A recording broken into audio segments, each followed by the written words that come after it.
কে কার জন্য আটকাইবে? আপনার কারোর জন্য কেউ আটকায় না। আমি আবারও বলছি, শেষ কথা, কিশোর যুবক মনে রাখো, স্বার্থপর এই দুনিয়া এত যান্ত্রিক, দুনিয়া এখন এত কঠিন বাস্তবতা যে আপনজনরাও ব্যস্ত, যার কারণে তুমি যদি নিজে নিজে নষ্ট হইয়া চরিত্রহীন হইয়া যাও, উচ্চা গইল্লা গন্ধ ছোটে, তোমারে কেউ টাইনা ধরবে, কেউ ফিরাইব, এই টাইম কারো হাতে না। আমার এই কথা এক ছেলে হলো, বাস্তবতা বড় কঠিন এখন। কারণ মানুষের এখন উপার্জন দরকার বেশি। 10 টাকার পণ্য 1000 টাকা।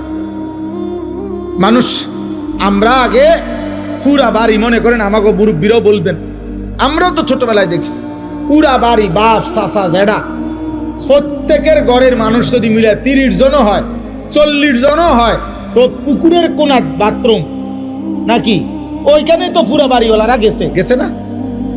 তাহলে আগে তো এভাবে জরুরত ছাড়ছে, কিন্তু এখন 6টা রুম 6টা বাথরুম।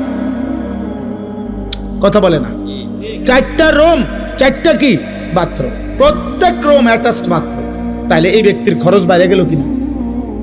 খরচ বেড়ে গেল না? তার বিল্ডিংটার খরচ বাইরে গেল না? এখন সব কিছুতে মানুষের এখন সম্পদ দরকার বেশি, টাকা, উপভোগ। মুশরিকরা এই পাশ্চাত্য এত বেশি চাকচিক্য করে দুনিয়া আমাদের সামনে দিচ্ছে, প্রতিনিয়ত প্রযুক্তি, গতি, আরো রং ঢং, যার কারণে মানুষ বেহাল, আরো টাকা দরকার। তাহলে এখন কে কার সময় নিবে? এই জন্য বাবা আজকে 15 দিন না, আজকে 1 বছরও বাপে জানে না তার ছেলে যে 1 ওয়াক্ত নামাজ পড়ে। এবারও সময় নেই।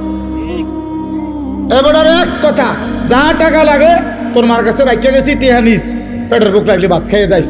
এবার তোর মতো করে তুই বড় হ আব্বা, তুই মানুষ হ, নইলে জানোয়ার হ, নয় নারী দেখ, নয় ছবি দেখ, নয় জিনা কর, বেবিচার কর, মদ খা, নয়তো জুয়া খেল, অসৎ বন্ধুদের সাথে, তোর চুল তোর মতো, তোর চেহারা তোর মতো, কিসের আল্লাহ, কিসের খোদা, কিসের নবী, কিসের রাসূল, তোর মতো তুই যা। কারো হাতে সময়, কারো হাতে সময় নেই। এই হলো মূল বিষয়।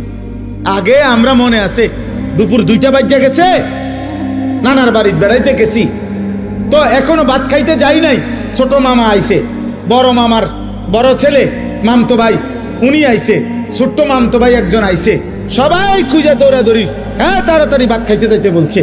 আর বাড়িতে গেছি, আর সবাই মিল্লা দমকানি, দুষ্ট হয়ে গেছ, 2টা বাজে গেছে, অন্য ভাত খাইতে আইও না।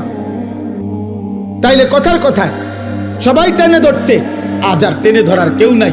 ফলে সংখ্যাগরিষ্ঠ ছেলে পেলে নষ্ট হওয়ার পিছনে অভিভাবকের এই গাফলতি আর খামখেয়ালি প্রচন্ডভাবে দায়ী।